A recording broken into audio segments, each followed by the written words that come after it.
Well, good morning and welcome to the remote meeting of today's Highways Committee held on Friday, the 16th of April 2021, which is being streamed live to the Council's website and will be available to view for a minimum of 6 months. I'm Councillor Charlie Kay, Chair of the Committee. Before we begin the meeting today, you will be aware of the sad announcement on Friday of the passing of His Royal Highness the Duke of Edinburgh. Our thoughts are with Her Majesty the Queen and the royal family at this sad time. I would like to ask you to all remember His Royal Highness as we begin our meeting by observing 1 minute's silence as a mark of respect. Thank you.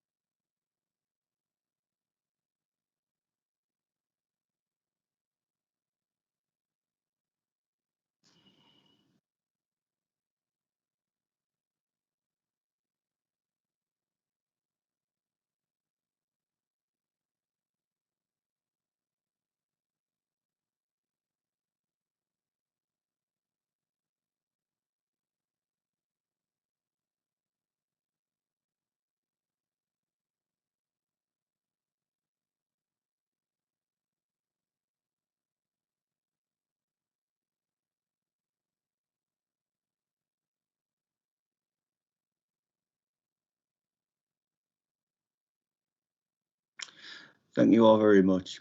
I'd like to welcome members, officers and any members of the public and media who are watching on the live thread of this meeting, the live feed of this meeting.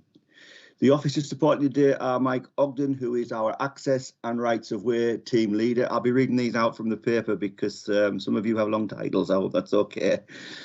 Nicholas Howell, who is a Senior Rights of Way officer. We have Claire Cuskin. Is Claire with us today? Sorry.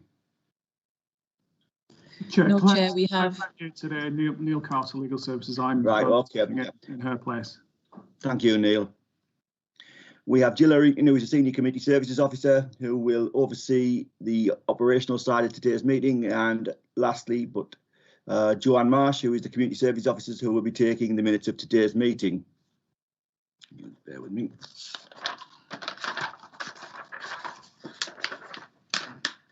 We have Mr. Barras, who is, I'll get this right, Mr. Barras, is in attendance on behalf of the applicants who we will hear from later in the meeting.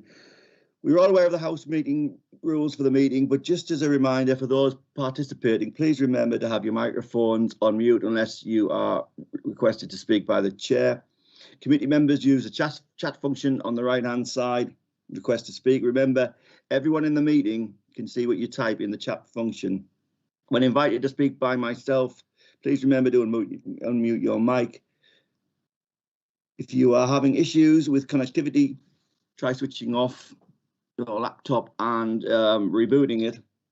If I lose my connection, the Vice Chair, Councillor Sue Morrison, will take over until my connection is restored. And finally, we will take a vote on today's matter by manner of a roll call of members, as we have had historically. I'll now move to the items of the agenda. Do we have any apologies for absence? Chair, we have apologies from Councillors Derek Hicks, Kate Hopper, Karen Liddle, Olga Milburn and John Shuttleworth. And item 2, do we have any substitute members? There are no substitute members, Chair. Okay. Item 3, the minutes of the meeting held on the 29th of March 2021. Can we agree the minutes as a correct record? And if any comments, please type them in the chat function. Can I have a mover? Councillor Turnbull, I'll move them. Thank you. Can I have a seconder? Councillor Dunn, I'll second them. Thank you. Item 4, do we have any declarations of interest? We do not. Silence tells me we do not. So with that, we'll move on to the business of the agenda, which is item 5, which is the proposed diversion of public footpath numbers 1, 7 and 9 in the Cornsay parish. And I'll invite Nicholas Howell to take us through the report today. Nick, I believe you have a presentation as well. Is that correct? I do, Councillor. Thank you. Yes. Okay, no problem.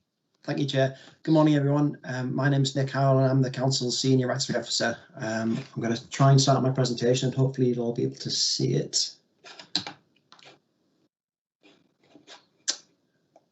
Mm-hmm. 2 seconds while I get my other screen working.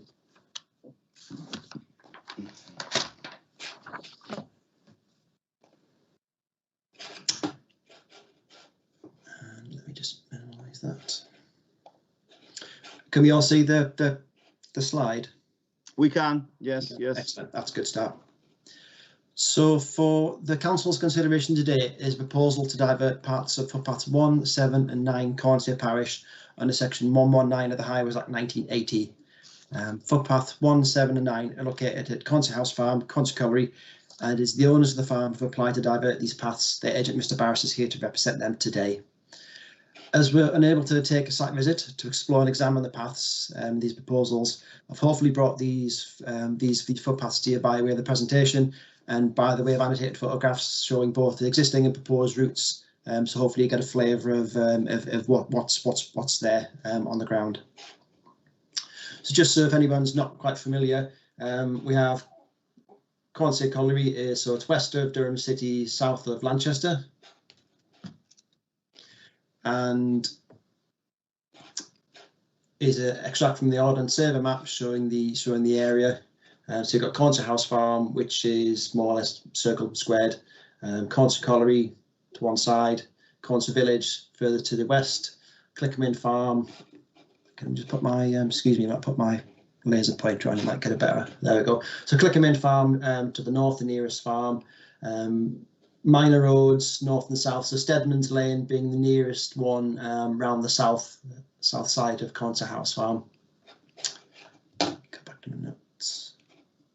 As you can see, 1, 7 and 9, they were part of a wider network of rural paths, kind of sandwiched between minor roads and villages at either side, east and west.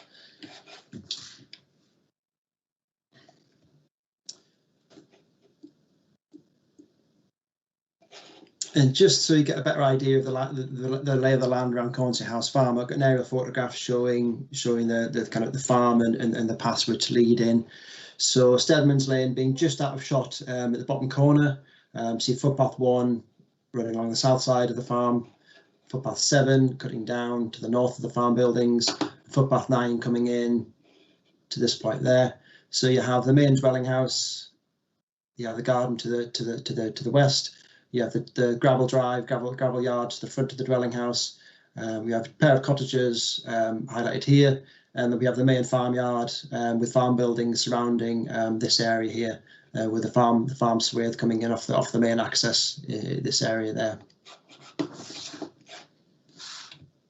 And this is the proposal which we are considering today.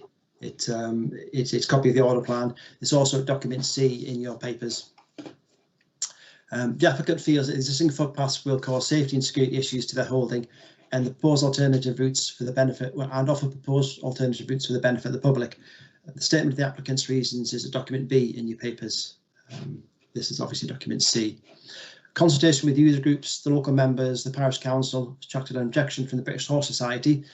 Consultation with sponsors, the British Horse Society's objection, and the applicant's comments on the objection can be found at documents D, E and G respectively in the papers. So what I'll do next is I'm going to run through the photographs of the existing routes followed by proposals for each of the different paths. There's quite a lot of photos and annotations. I'm happy to jump back to look at anything if anyone has any queries or questions later on.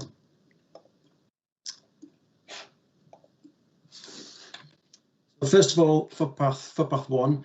There's two sections of footpath 1 being proposed to be rerouted. So the main section, which goes through along the farm drive, around the south of the farmhouse, it would be proposed to reroute onto a more southerly line round the outside of the fields on this route there, and a very minor change to footpath 1 to the west of the farm, which is really to benefit the change to footpath 9, which we'll come to shortly. The existing route of footpath 1, the arrows hopefully show which photos you're looking at. So the top photograph is still on Stedman's Lane, looking at the wicket gate there, and the next photograph is looking up the pasture to the square here, which is this copse of trees. And the next shot is looking down the farm drive to the farm buildings and the main farmhouse at the far end. And the next picture further down is looking back along the drive. You can see just where I've highlighted there is where you turn into the farmyard. Turning back round, you can see the main house. It joins footpath 9. Footpath 9 spheres round and goes through the gravel drive that way. But we're looking at footpath 1 at the moment, which disappears off through the wicket gate at this point there, follows round the outside of the garden to a field gate at this point there. So you've come around that side of the garden to a field gate, and further on you're looking back towards the back of the house, stood on footpath 1 at this point there. And turning around, and you're looking to where the proposed route footpath 1 would join at this point there, and then you're back onto footpath 1, which is unaffected by the proposal, and continuing round the outside of this field, down to where it joins footpath 8 at this point there, also unaffected. And this is where the minor change to footpath 1 would take place. So it would be rerouting to benefit footpath 9. So it would, instead of cutting across the field to the stile, it would go up to the point of footpath 9. Then you would come across as a user to this stile. So the proposed change to footpath 1 is, instead of cutting across the pasture to the copse of trees we previously saw, it would be from the wicket gate down across the pasture to a field gate, following round the outside of the field, all along down the outside of this long field, parallel to the fence to the bottom corner. Then the proposed route would take you through a fence line, across a ditch, which would be culverted or bridged, then across through another fence line, which is that point there. So this point there is this point, obviously just down out of shot there behind the tree, which is also there on the map. So looking down from the corner, obviously with this arrow there, looking down towards where the ditch is. That corner, which you see here, where this the fence post is obviously on that corner there, next to the tall tree. So that point there, and these photographs obviously look along the outside of the field edge, with, you can see Cornser House Farm, the farmhouse, just nestled there. Following round the outside of the field edge, back towards nearer to the farmhouse, we come to this point there, where we'd turn left, cross into the ditch, up a small embankment into this next pasture. Then the footpath would continue up the field to where it would rejoin the existing footpath 1 at this point, which we previously saw in an earlier photograph. For the minor change to footpath 1 to the west of the farm, a similar photograph as before, you can see it would reroute. Instead of going across the field, it would take it up to the corner, up to this corner there. Then you would journey back along to the stile, and this is where footpath 9, which we'll come to shortly, would meet footpath 9. Let's go back to notes a second. So the next route is footpath 7. It's a relatively minor change to footpath 7. It would take her from across the field to a more northerly line, hugging the field boundary along there.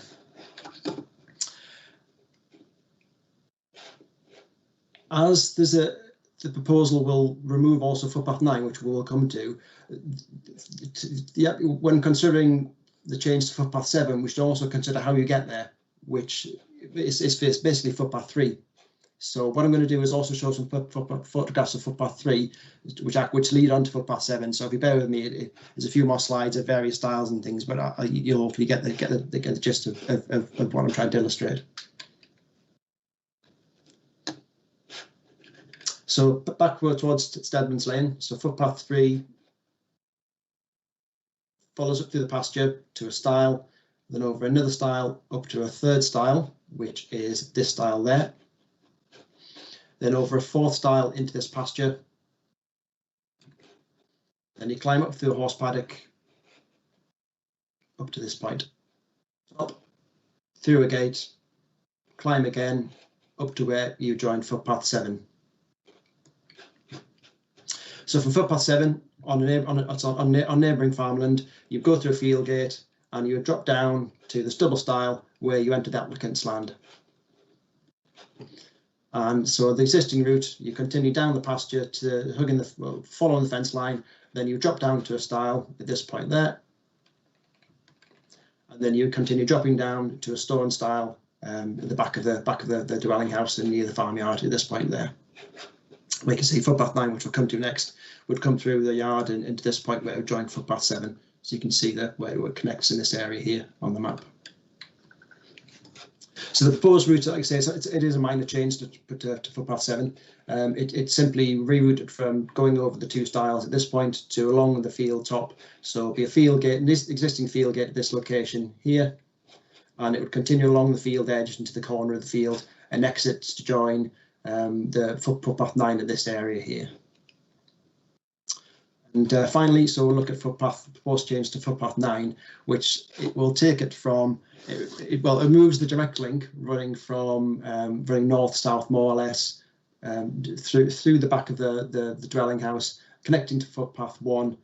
So that link would be severed, and it would divert it onto a completely new alignment following the field boundary round the top of East Ravensbush Wood, and it would connect to footpath 1 at this area there. So as you can see from the proposal, if this proposal was to go through and be confirmed in its entirety, you would lose all the solid black line as public right of way, and you would have all the dashed black line as new public right of way. So if you can, for the sake of what is proposed, ignore obviously the black lines and all this disappear, and that's what's being proposed today. So for footpath 9, the proposed route, the existing route, back to the entrance to the dwelling house. Footpath 9, it crosses the cattle grid. Obviously, there's a stile to bypass that. The cattle grid is, yes, technically it's an obstruction, but this is like it's something that was there before the current landowner bought the property. It's kind of acknowledged that people use the stile to bypass the cattle grid and go around onto the gravel. So you can see footpath 9 follows the gravel round, and it gets to this point. And something I only spotted on recent inspections to look at the proposals was this double garage, which is actually on the line of the footpath, but it is waymarked, and you can actually get to the stile by going just round the side to this point there. You can see, looking up footpath 9 as it climbs up the hill, footpath 7 joins at this point, and footpath 9 existing climbs up the field over a stile and continues to a stile onto the neighbouring farmland and then disappears off, and you can access footpath 10 or the minor road further north. So the proposed route of footpath 9, it would join footpath 7, and you would follow the field edge round. If you can see on the map, follow the field edge round, hugging the fence line all along as pretty much as far as the eye can see.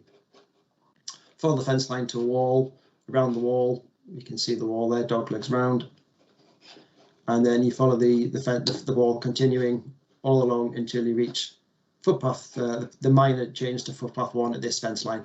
So hopefully that gives a better idea of what's being offered. In terms of limitations, which we're talking about stiles and gates, that's what we lawfully call limitations on public rights of way. For footpath 1, let me just scroll back through. Sorry, I'm trying to make it really seasick by scrolling through all the pictures too quickly.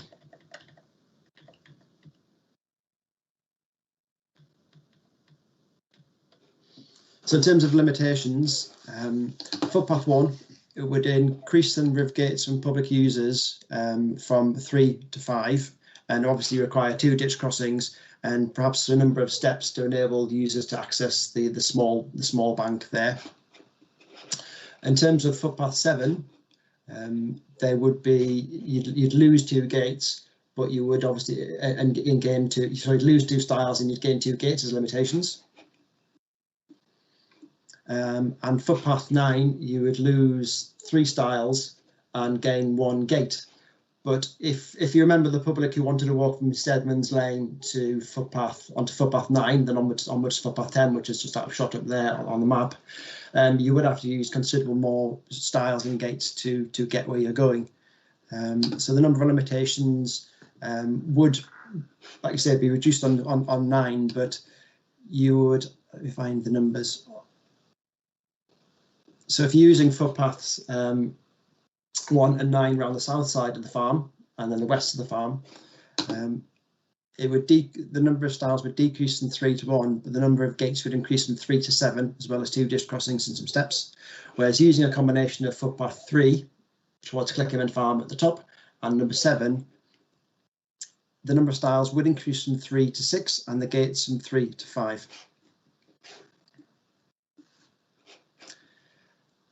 Where are we? So the proposed diversion would therefore increase the distance to be travelled by a walker requiring to bypass the farm, for instance from Steadman's Lane to Footpath 9. Measuring the existing route through Cornsey House Farm from Steadman's Lane, this area there, up to this point on Footpath 9 where it's unaffected by the diversion, this distance is 363 metres. So that's using Footpath 1, Footpath 9 up to this point, 363 metres.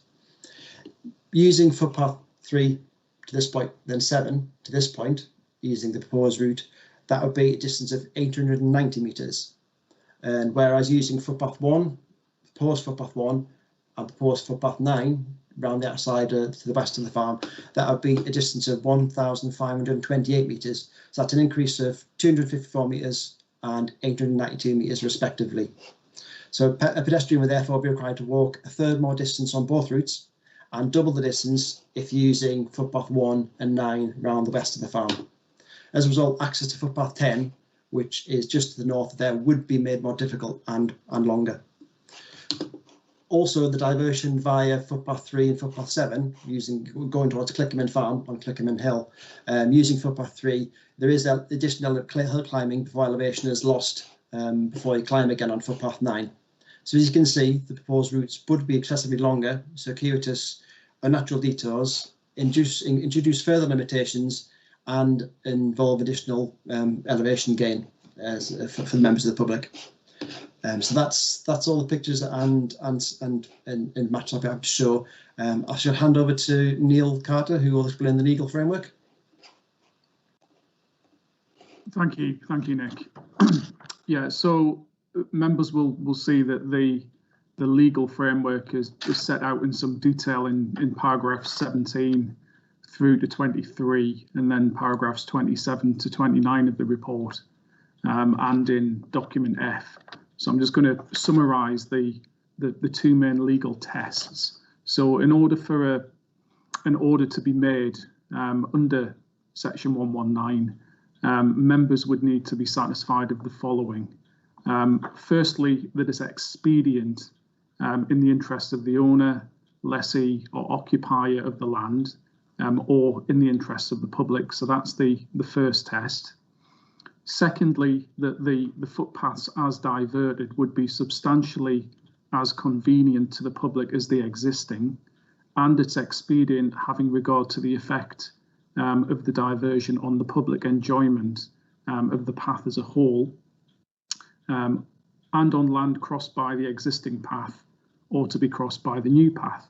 So they're the two key legal tests that have to be applied.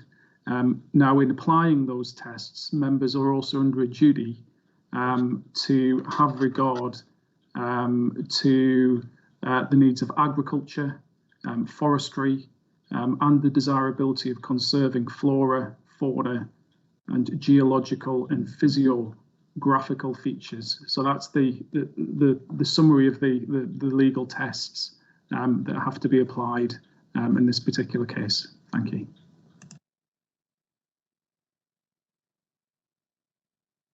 Thanks, Neil. I'll just summarise the proposals, if that's okay. Yeah. So we acknowledge that the proposals are genuinely in the interest of the landowner, and that moving the paths away from the farmhouse and yard would benefit the farm applicant in terms of safety and security. However, the proposed routes would be excessively longer, circuitous, unnatural detours, introduce further limitations, and involve additional gains of elevation. Even given the context and locations of these footpaths, it is felt that the diversion routes would be substantially more inconvenient and could affect the public's enjoyment of the paths as a whole. In conclusion, it is felt that the relevant tests under section 119 of the Highways Act have not been satisfactorily met, and the application should be refused. If anyone has any questions or would like me to display any of the maps or photographs again, I'm happy to do so. Thank you, Chair. Okay, thank you for your report, Nick, and thank you for the legal situation, Neil. From here, we'll take representations, and I believe that now within the meeting we have a Mr. Barris. Is it Mr. Anthony Barris? Is it? Mr. Adam Barris, Chair. Adam. I nearly got there, didn't I? It's quite all right. Well, Mr. Barris, you're speaking on behalf of the applicants, who are Mr. and Mrs. Charlton. I'm sure that the senior committee services officer will have briefed you in terms of that you have 5 minutes in which to make the case for the application. In line with due process, the officer will indicate when there is 1 minute left of those 5, just so that you can begin your summing up. So whenever you're ready to start, just take it away. Okay, good morning. The proposed diversion of footpaths 1, 7 and 9 would provide footpath routes for the public enjoyment which are more convenient to the public, reducing the number of stiles and gates and providing easier and more convenient access through the use of gates rather than stiles, along with providing more off-tarmac public footpath network. The only objection to the proposal is from the British Horse Society. It's accepted that any party can object. However, one of the British Horse Society's objectives is to promote and secure the provision, protection and preservation of rights of way and of access for ridden and driven horses over public roads, highways, footpaths, bridleways, carriageways, public paths and other land. Of course, as this application relates to a footpath which ridden and driven horses cannot use, it is difficult to give weight to the British Horse Society's objection. However, the proposal does align with their objectives in provision for securing further footpath routes on private land.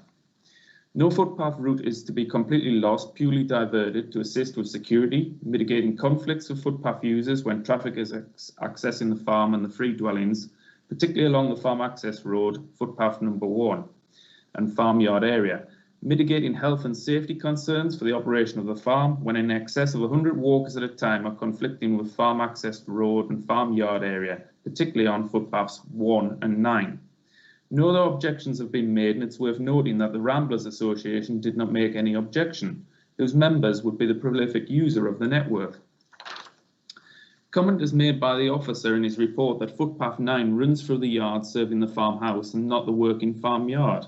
However, the farmhouse serves the working farm, and this area is integral to the operation of the farm, with footpath number 9 dissecting the farmhouse from the farm buildings, north to south.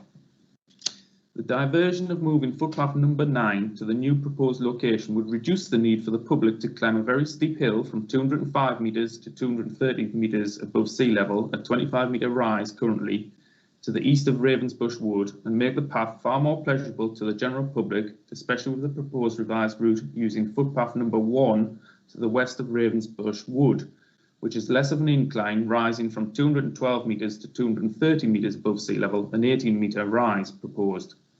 The new intended route would spread the increase in elevation of climb across a longer area and be of a more manageable climb, with all ditch crossings to be filled and levelled, along with gates and stiles reduced to accommodate easier access.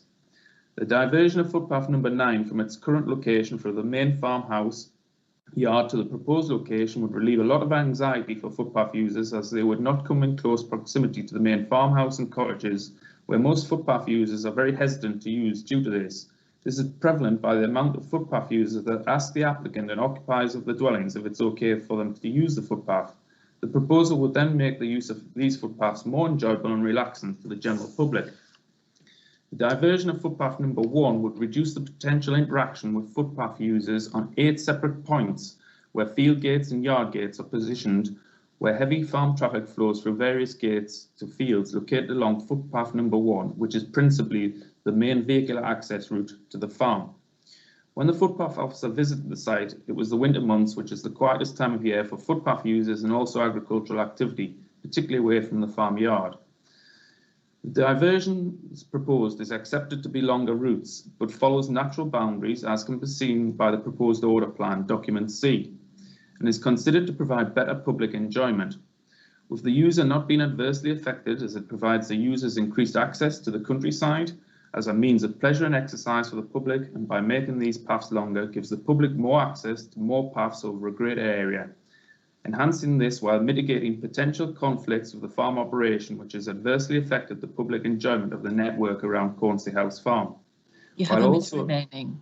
While also alleviating health and safety concerns to prevent users coming into conflict with agricultural machinery and livestock. It is concluded that the diversion detailed on the proposed order plan, document C, meets the tests set out in section 119 of the Highways Act 1980, as it is in the interests of the owner and occupier of the land and in the interest of the public by providing a more enjoyable, less restrictive and less steep footpath network, while also being safer for the user and the landowner while mitigating any safety concerns. It is politely requested that members recommend the making of the order. And thank you for your time. And of course, if there's any questions, I'm very much happy to welcome those. Thank you. Well, thank you very much, Mr. Barras. Do the officer or the legal advisor wish to make any representations in respect of the applicant's statement? Do you have anything to say, Neil, first? Yes, thank you, Nick. It was really just to come back on one point, which is, clearly the weight to be afforded to an objection is a matter for members. But what I would say is that weight shouldn't be reduced purely because the objection is from an equestrian rather than a pedestrian organisation. So I would suggest that the identity of the objector is not something that goes to the weight to be afforded to that objection. Thank you. Well, at this point, I think I'll move into the debate and ask any members if they have any comments, observations to make. Do we have any local members present this morning? I take it that we don't. Do any members wish to make any comment, any observations?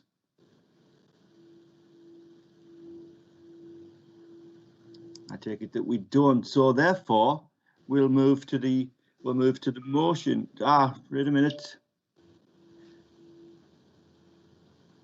Councillor Simpson, you've just popped up into my view. Is Councillor Simpson here? He was earlier. I am, Chair. Thank you very much. Are you the local member, Councillor Simpson? Yes, that comes. I do apologise. I wasn't aware of that. Sorry. You go first. No apologies needed there, Charlie. No, I am. That is part of our ward for all it's so far away from Gilbert Nash. But that is in our ward, and I've taken on board all the comments made, Chair. Thank you for bringing this in, Chair. No problem. No problem. I think Councillor Dunn. Councillor Dunn, did you indicate you wish to speak? Thank you, Chair.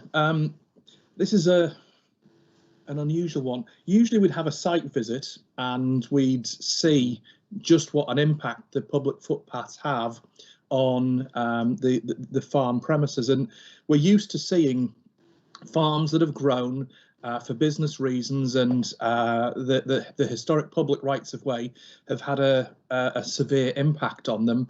And what's being proposed is quite reasonable adjustments to the public rights of way to make it safer for the operation of the farm, but also safer for the people benefiting from public rights of way. So usually we'd see mutual benefits for the farm business, but also for users of the public rights of way. I don't know whether the officer can bring back up page 37 of the pack, which just has the maps on, because I'd just like to talk through my concerns with them. So was that page 37 of the presentation or of the pack? It'll be page 37 of the pack. It's the one which shows which routes are going to get extinguished and which ones are going to get moved. The order plan. So yes, the document, the black one. Would you like me to share it, or would you like me? Please. Yeah, sure, of course. I think it's what you've referred to as Appendix B. Yeah, that's fine.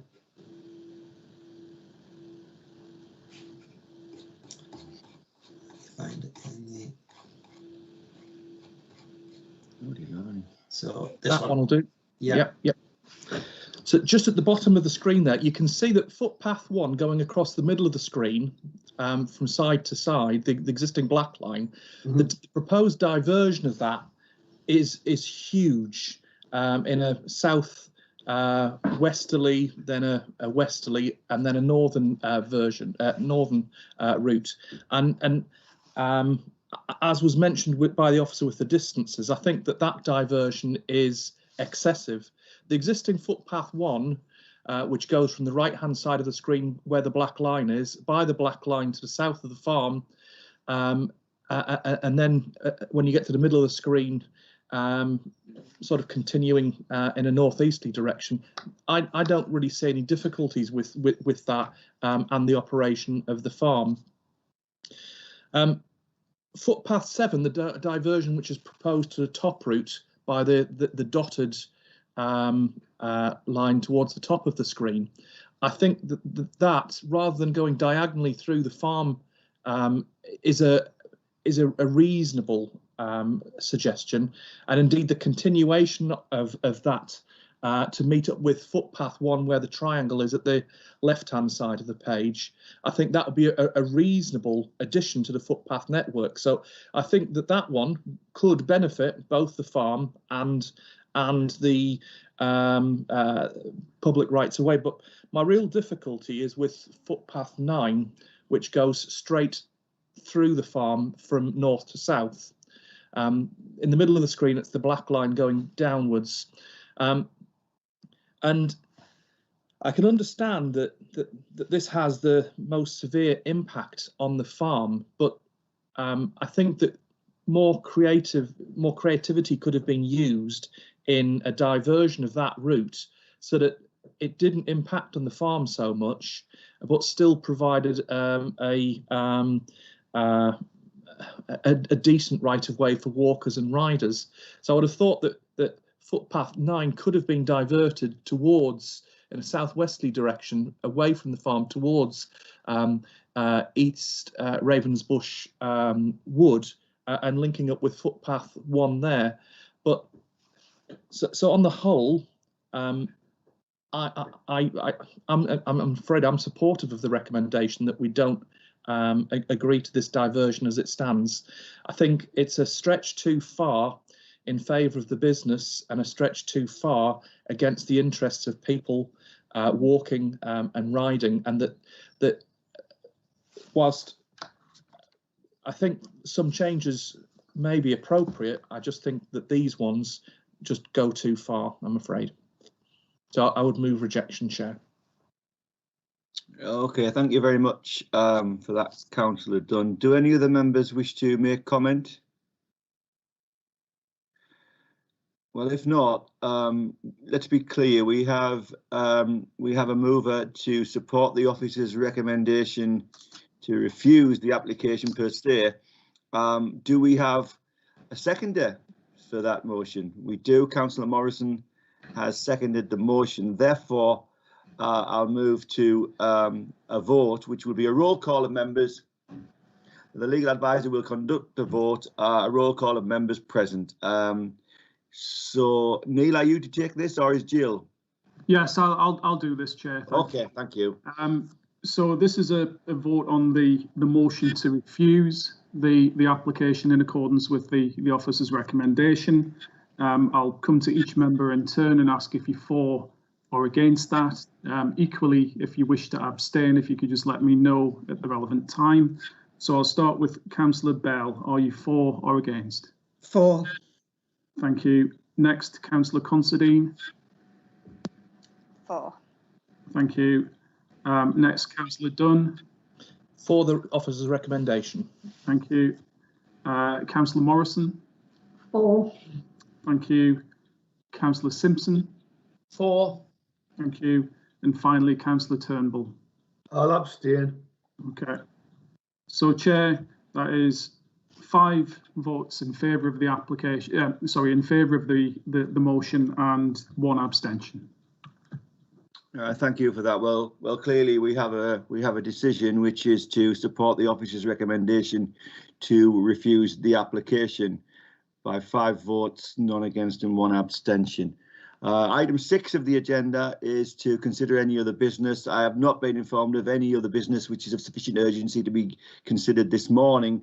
So with that said, I'll close the meeting. Thank you very much for your attendance. And I'll say it again, as I said at the last meeting, good luck to everybody, whether they're standing for election or retiring. If you could just wait for 20 seconds or so until the broadcast ends. Please remain seated with your microphones off until the broadcast ends. Thank you very much for attending. Thank you.